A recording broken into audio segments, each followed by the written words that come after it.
4절 왕은 정의로 나라를 견고하게 하나 뇌물을 억지로 내게 하는 자는 나라를 멸망시키느니라. 여기 뇌물이라는 말 우리가 이미 봤어요. 15장 27절에도 나왔습니다. 이익을 탐하는 자는 자기 집을 해롭게 하나 뇌물을 싫어하는 자는 살게 되느니라. 이게 뇌물을 싫어하는 자. 그리고 우리가 주의 있게 보았던 뇌물이 17장 8절에 나와 있었던 거예요. 그걸 긍정적으로 얘기하는 것처럼 들렸던 거. 뇌물은 그 임자가 보기에 보석 같은즉 그가 어디로 향하든지 형통하게 하느리라고 믿고 있는 그것이 뇌물이지 실제로 형통하게 하는 게 아니란 말이에요. 아버지의 말씀 이외에는 우리를 형통하게 할 수 있는 것은 이 세상에 아무것도 없어. 무슨 아버지가 뇌물을 가지고 사람들을 형통하게 하겠습니까? 예, 그러니까 17장 8절은 임자가 보기에 보석 같다라는 게 포인트다라고 제가 말씀드렸어요. 뇌물이라는 건 하나님께 뇌물을 드린다라는 것은 자신이 볼 때 하나님이 기뻐하실 것이 틀림없다. 그런데 이것은 나에게 굉장히 귀한 건데 하지만 하나님 아버지를 위해서 내가 이걸 희생해야지라고 드리면 그게 뇌물이란 말이야. 근데 아버지는 뭐라고 그랬냐면 그 뇌물을 싫어해야만 살게 된다라고 얘기했어요. 그걸 왜 싫어하느냐? 왜냐하면 그 뇌물을 주는 자는 잠언 15장 21절에 나와 있는 것처럼 이익을 탐하는 자이기 때문에 그렇다. 이익을 탐하는 자와 같은 존재다라고 얘기했어요. 여기 왕은 정의로 나라를 견고하게 세우나. 여기 나라는 뭐겠어요? 하나님의 나라의 나를 얘기하는 거예요. 나 계속 나. 정의로 나를 견고하게 하는 왕이 누굽니까? 내 안에 계신 예수 그리스도. 왕 중에 왕이신 예수 그리스도가 나를 다스리면 이 나라고 하는 교회를 하나님의 나라를 견고하게 하죠. 그런데 뇌물을 억지로 내게 하는 자는 두 놈이지. 첫째는 사탄이고 야 이렇게 해야 돼. 이렇게 하면 돼. 이렇게 하면 아버지를 잘 믿는 거야.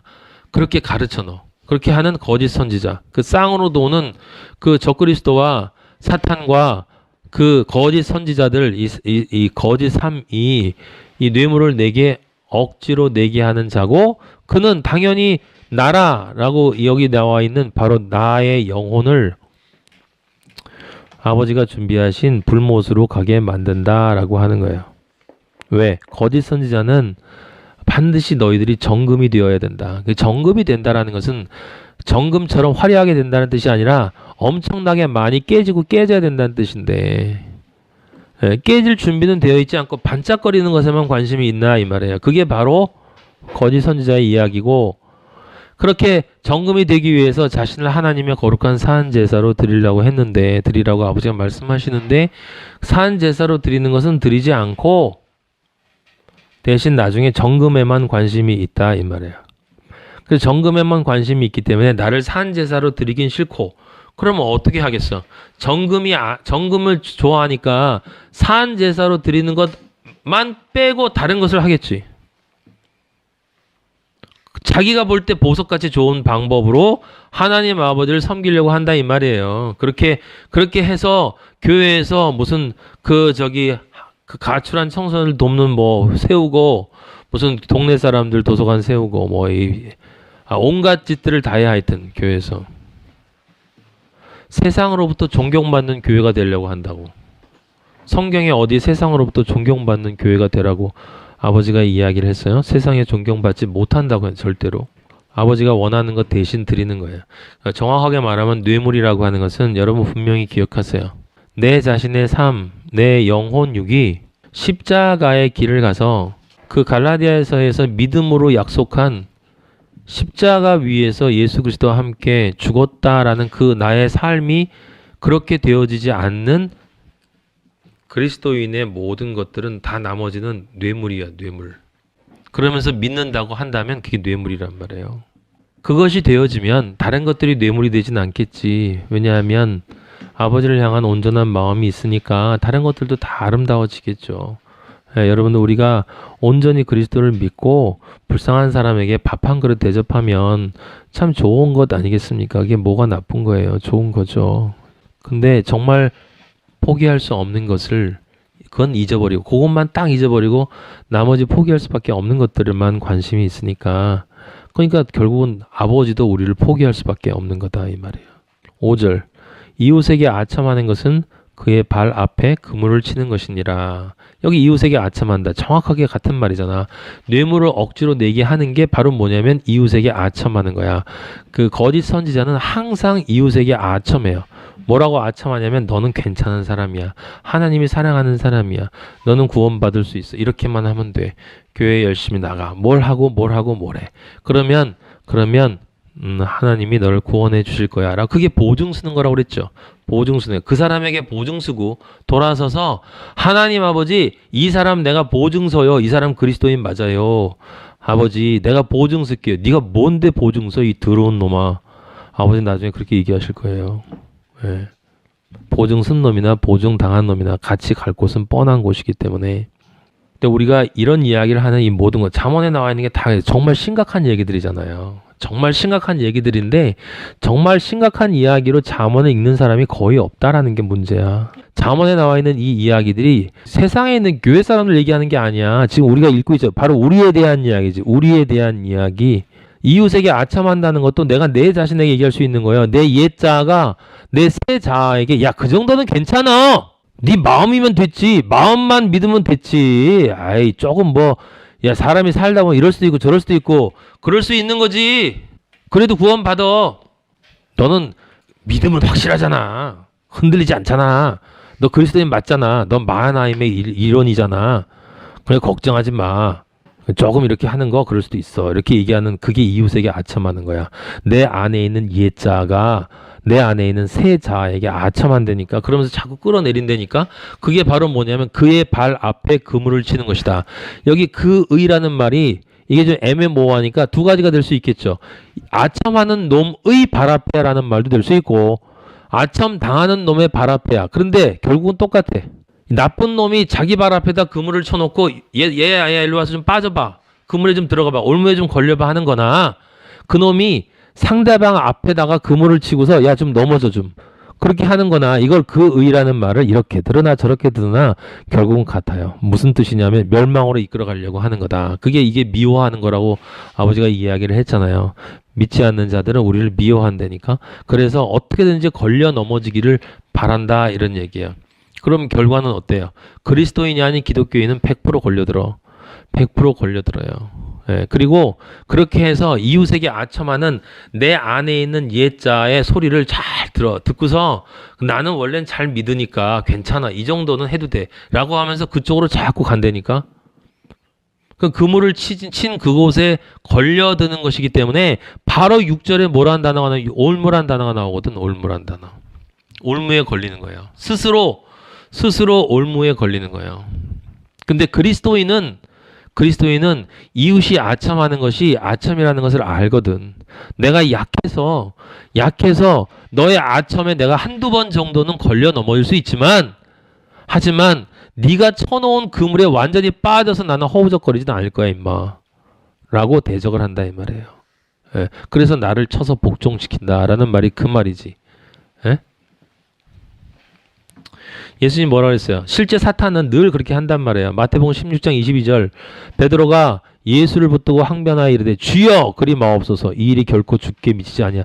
얼마나 좋은 마음으로 베드로가 예수님한테 했는지 알아요? 물론 속에는 자기가 세상 권력을 붙잡고 싶은 마음이 있었기 때문에 허무하게 죽지 말라는 뜻이 들어있는 거지만 예수님이 뭐라 하냐면 베드로 이르시되 사탄아 내 뒤로 물러가라. 사탄아 내 뒤로 물러가라. 너는 나를 넘어지게 하는 자로다. 이게 바로 그거야. 그물을 쳐놓는 거야. 너는 나를 넘어지게 하는 자로다. 너는 나를 넘어지게 하는 자가 누구야? 내 안에 있는 옛자. 아직도 교만한 옛자. 아직도 내 생각대로 아버지를 믿으려고 하는 옛자. 아직도 세상 것이 너무 좋은 옛자. 아직도 하나님 뜻대로 살지 않고 내 뜻대로 시간 설계하고 내 뜻대로 스케줄 잡고 여유 있을 때만 말씀 보고 예? 한가할 때만 말씀 듣고 그러면서 기도할 때는 아버지만 꼭 그렇게 기도가 나와요. 솔직하게 차라리 저는 그럴 수 없습니다. 어쩔 수가 없네요. 예, 그렇게 사는 게 낫지. 물론 그거보단 그게 나아요. 그래도 뻔뻔한 게 나아. 예. 이 사탄에 걸렸던 아주 구체적인 사례가 어디 나오냐면 민수기에 나오는데 이스라엘 백성에게 민수기 24장 25절에 보세요. 이건 성경에 계속 나오는 중요한 사건이기 때문에 사료로 여러분들이 좀 정리를 정확하게 해 놓으셔야 돼요. 24장 25절에 보면 발람이 일어나 자기 곳으로 돌아가고 발락도 자기 길로 갔더라. 이 얘기 다 아시죠? 자, 근데 우리가 그때 거기까지 읽었는데 이 발락이라는 사람이 어디 사람이라고 그랬어요? 모압 왕이라고 그랬어요. 모압 왕. 모압은 암몬과 함께 누구의 자손이라고 그랬습니까? 롯의 자손이에요. 롯의 자손.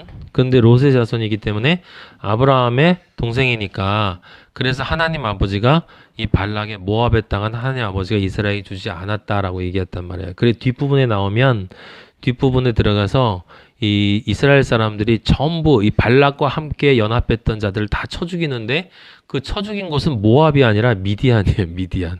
옆에 있던 미디안. 같이 연합했던 미디안만 완전히 작살나고 모압은 그냥 괜찮아요. 아버지가 이 말씀하신 대로 그렇게 하십니다. 근데 이 모압 사람들은 항상 이스라엘을 유혹하고 이스라엘을 타락하게 만들었어요. 근데 그 다 그런 건 또 아니야. 여러분이 아는 사람 중에 룻 있잖아요. 보아스와 결혼한 룻은 모압 여자거든. 근데 그 모압 여자 중에 그 며느리 둘이 하나는 남고 하나는 오잖아요. 그러니까 그 아버지의 구원의 그 비밀을 거기다 이제 드러내신 건데, 그러니까 우리가 모압 사람이다 아니다 이런 게 중요한 게 아닌 거야. 결국 영적으로 바라보면 스스로 회개하고 하나님의 길을 선택하느냐 선택하지 않느냐에 결려 있는 거예요. 모두가 다. 근데 여기 지금 이제 이 모압의 모압 왕인 발락이 이제 초청해가지고 미디안과 모압이 연합을 해가지고 이제 이스라엘을 치려고 하는, 나중에 이제 미디안만 난리가 났는데 어쨌든 발락에게 축복을 하지 않았다. 제가 여러분들에게 말씀드렸죠. 그런데 그 25장 보면 이제 그 다음 게 중요해요. 25장에 그 24장 25절에 분명히 써 있잖아요. 발람이 일어나 자기 곳으로 돌아갔다 그랬거든. 돌아갔다 그랬는데 성경에 보면 발람이 이스라엘을 꾀었다라는 말이 계속 나와요. 예, 계시록 2장 14절에 보면 너에게, 이게 버가모 교회인가 그럴 거야. 너에게 두어 가지 책망할 것이 있나니 거기 내게 발람의 교훈을 지키는 자들이 있도다. 발람은 실제로 그냥 축복하지 않고 가버렸는데, 근데 그 발람이 축복하지 않고 그냥 간 게 아니란 말이에요. 그냥 그게 왜 뭐야? 발람이 발락을 가르쳤다 그랬거든. 그래서 이스라엘 자손 앞에 걸림돌을 놓게 했대요. 그러니까 그냥 간 게 아니라 뭔가를 하고 간 거야, 이놈이. 뭘 하고 갔냐면 우상의 제물을 먹게 한 거지. 그리고 행음하게 한 거예요. 그 똑같은 얘기가 베드로후서 2장 15절 16절에 나와 있는데, 거기 그들이 바른 길을, 베드로서 2장 15절 16절, 그들이 바른 길을 떠나 미혹되어 부올의 아들 발람의 길을 따르는도다. 그는 불의의 삭슬 사랑하다가 자기의, 거기 그들이 바른 길을 떠나 미혹되어 부올의 아들 발람의 길을 따른다라고 여기 나와 있잖아. 따른다라고. 그쵸? 그 다음에 그 유다서 1장, 유다는 한 장밖에 11절에 보면 화 있을진저 가인의 길에 행하였으며 삭슬 위하여 발람의 어그러진 길로 몰려갔다 라고 나와 있어요. 근데 그 발람이 그거를 아마 발락에게 얘기를 해주고 갔든지 어떤 식으로 했든지 하여튼 발람이 그 축복을 하진 않았는데, 저주를 하진 않았는데 그 이스라엘 사람을 타락할 수 있는 길로 이렇게 발락을 가르치고 간 것 같아요. 그래서 이 모압 여자들과 음행하기를 시작하는데 25장 1절에 보면 민수기 25장 1절에 보면 다 갔는데 그 다음에 바로 이스라엘이 백성이 모압 여자들과 음행하기를 시작한다. 그래서 여자들이 이스라엘 백성을 청해서 먹고 신에게 절함으로 이스라엘이 바알 부올에게 가담한 자. 여기 부올이라는 것은 거기 부올 지역이에요. 지역. 그러니까 부올에 있는 바알 신을 섬기는 일에 가담했다라고 하는 이야기인데, 여호와께서 이스라엘에게 진노하셔서 뭐라고 그러셨냐면 백성의 수령들을 잡아서 태양을 향하여 여호와 앞에 목매어 달라 그랬어요.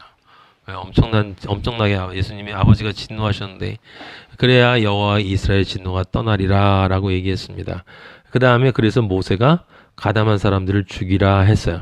근데 이 모압 여인에 대한 이야기가 나오는데 그 다음에 6절에 보면 모압 여인이 안 나오고 이스라엘 자손의 온 회중이 회막문에서 올 때에 이스라엘 자손 한 사람이 모세와 온 회중의 눈앞에 미디안 여인을 데리고 와요. 미디안 여인. 여러분 모세의 장인이 누구인지 알아요? 미디안 사람이었어요. 미디안 부족장. 그러니까 미디안 사람이 나쁜 사람은 아니었어. 좋을 때도 있었다고. 모세와 온 회중의 눈앞에 미디안의 한 여인을 데리고 그의 형제로 왔는데 그때 무슨 제사장 아론의 손자 엘르아살의 아들 비느하스가 굉장히 유명한 사람이죠. 이 사람이 일어나서 그 이스라엘 남자를 따라 막사 들어가서 그 남자하고 미디안 여자의 배를 꿰뚫어서 두 사람을 죽였다 그랬어. 그때서야 연병이 그쳤는데 이 연병이 뭐냐면 아까 모압 여성들과 모압 그 바알부올의 가담에서 하나님 아버지가 진노하신 그 진노의 결과 연병이 생긴 거고 거기서 25장 9절에 보면 24,000명이 죽었어요. 근데 24,000명이 죽었는데 실제로는 모압 여성들과 이스라엘 백성이 그랬는데 죽은 자는 누구였냐면 이스라엘 한 남자하고 부족자인가 그렇거든요. 이 사람도 뒤에 보면 이름이 구체적으로 나와요. 어떤 사람인지. 신기한 건 미디안 여인의 이름까지 나와. 구체적으로 그 뒤에 민수기 25장 8절 뒷부분에 보면 이름까지 나와요. 근데 이게 다른 것이 아니라 여기 그 비느하스가 미디안 여인과 이스라엘 남자의 배를 꿰뚫어 죽였다라고 하는 건 이들이 저주받은 존재로 이스라엘 전체의 죄를 짊어지고 죽었다라고 하는 뜻이에요. 그러니까 실제로는 이게 십자가의 뭐예요? 그 상징. 아버지가 이미 그 전에 보여주시는 거예요. 그래서 이 둘을 구체적으로 이름까지 언급하는 거예요. 그냥 단순히 미디안 사람 한두 명 죽였는데 이게 아버지가 노여움이 그쳤다라고 하는 것을 나타내는 것이 아니에요. 다 죽을 수밖에 없는 존재인데 이 둘이 배가 꿰뚫어져서 죽었다라고 하나님으로부터 심판받았다라고 하는 뜻이에요. 그래서 대신 심판받았고 나머지가 살아난 것을 이야기하는 거야. 그러니까 오늘 이야기는 그게 중요한 게 아니라 중요한 건 뭐냐면 누가 이스라엘을 꼬였는가라고 하는 거예요. 누가. 근데 얼핏 보면은 아무도 아닌 것 같지만 아까 말한 것처럼 발람이 꼬였단 말이에요. 발람이. 그래서 나중에 이제 모세가 미디안을 치러 사람들을 보내요. 그래가지고 그 사람들을 다 죽입니다. 죽이는데 또 살려놔요. 31장 한번 보세요. 민수기 31장. 남자들은 다 죽이고 여자들은 살려뒀어요. 미디안 사람들 중에서 모압 사람이 아니고 미디안 사람들. 모세가 그들에게 이르되 너희가 여자들을 다 살려두었느냐? 보라, 이들이 발람의 꾀를 따라 이스라엘 전을 부원의 사건에서 여호와 앞에 범죄하게 하여 여호와의 회중 가운데서 연병이 일어나요. 아니 아까 앞에는 분명히 모압 여성들이었는데 사실은 여긴 지금 미디안 여성들이거든요. 굉장히 헷갈려요. 잘 보면은 헷갈린단 말이에요. 그러니까 아버지는 그 아무것도 아닌 것 같지만 엄격하게 자신의 뜻과 원칙을 지키시는 것을 알 수 있어요. 근데 그 다음에 어떻게 했냐? 그러므로 아이들 중에서 남자는 다 죽여라. 남자는 죽여라. 그 다음에 남자와 동침하여 사내를 아는 여자도 다 죽여라. 이 31장 17절의 핵심 포인트는 뭐냐면 그리스도의 씨가 아닌 것은 다 죽는다는 뜻이에요. 이게 아셨어요? 그리스도의 씨가 아닌 것은 다 죽는다는 뜻이야. 남자는 다 죽이고라는 것은 그리스도의 씨를 뿌리지 않고 다른 씨를 뿌린 존재들은 죽임이다라고 한 죽음 멸망이다라는 뜻이고 남자와 동침할 사내를 아는 여자란 뜻은 그리스도와 수가성 여인처럼 예수 그리스도와가 아닌 다른 씨를 받고 사는 존재는 결국 마지막에 죽는다는 영적인 의미가 그런 의미를 갖고 있는 거예요. 그냥 단순히 역사적인 얘기가 아니라. 그래서 31장 18절에 남자와 동침하지 아니하여 사례를 알지 못한 여자들은 너희를 위하여 살려둘 것이야. 이거 뭐 남자 경험이 없는 순결한 여성들만 살려두고 너희 아내로 삼아라 그런 뜻이 아니라 그리스도의 씨를 받을 수 있는 존재만이 남는다는 거야. 여기 남자와 동침하지 아니하여 사내를 알지 못한 여자가 누구예요? 마리아 이외엔 다 죽는다는 거야. 마리아 이외에는.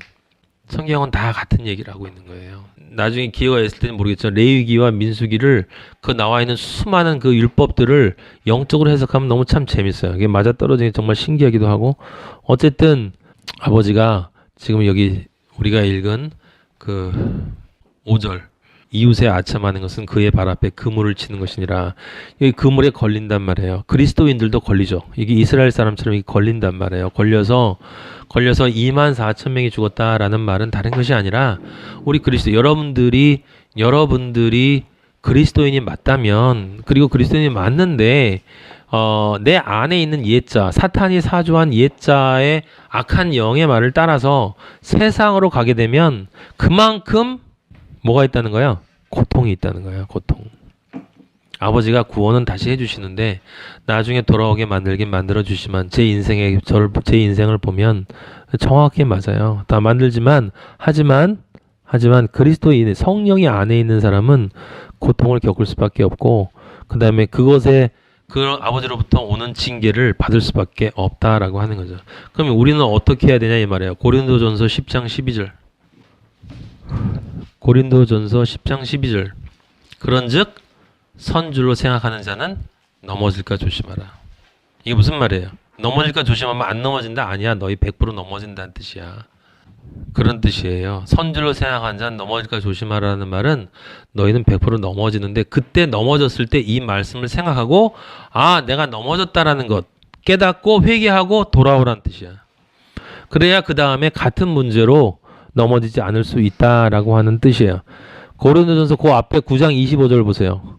이기기를 다투는 자마다 여러분과 내가 정말 하나님 아버지의 나라에서 아버지가 주시는 아들로서의 권리를 원한다면 모든 일에 절제한다. 그들은 썩을 승리자의 관을 얻고자 하되 왜? 우리는 썩지 아니할 것을 얻기 때문에 이기기를 다투는 자는 여기 이기를 다투는 자 앞에가 무슨 얘기냐면 우리 보통 올림픽 경기하는 그런 경기 그 사람들이 절제하는 건 이제 운동에 열심히 해서 올림픽 금메달 따려고 그들은 썩을 승리자의 관을 얻고자 하지만 우리는 썩지 아니할 것을 얻고자 하잖아요. 그래서 27절에 내가 내 몸을 쳐서 복종하게 해야 한다. 그 아버지가 경고를 하시는 거죠. 네가 남에게 전파한 후에 도리어 버림을 당할 수도 있어. 뭘 안 하면 절제하지 않으면 쳐서 복종하게 하지 않으면 너 자신이 근데 그걸 내가 그렇게 해야만 하기 때문에 하는 것은 그리스도인의 신앙이 아니란 말이에요. 우리가 그렇게 하는 것은 예수님이 나를 위해서 사랑해 주셨고 내가 예수님을 절대로 버릴 수 없는 그 사랑이 내 안에 있기 때문이야. 그래서 우리 그리스도인이 서로가 서로를 대하는 그 마음 속에 하나님이 기뻐하시는 그 거룩한 그 만남의 그런 관계를 세우고 그 다음에 모든 다른 이 세상사에 주어지는 모든 문제들을 하나님이 기뻐하는 방향으로 해결을 해야 된다 이 말이에요.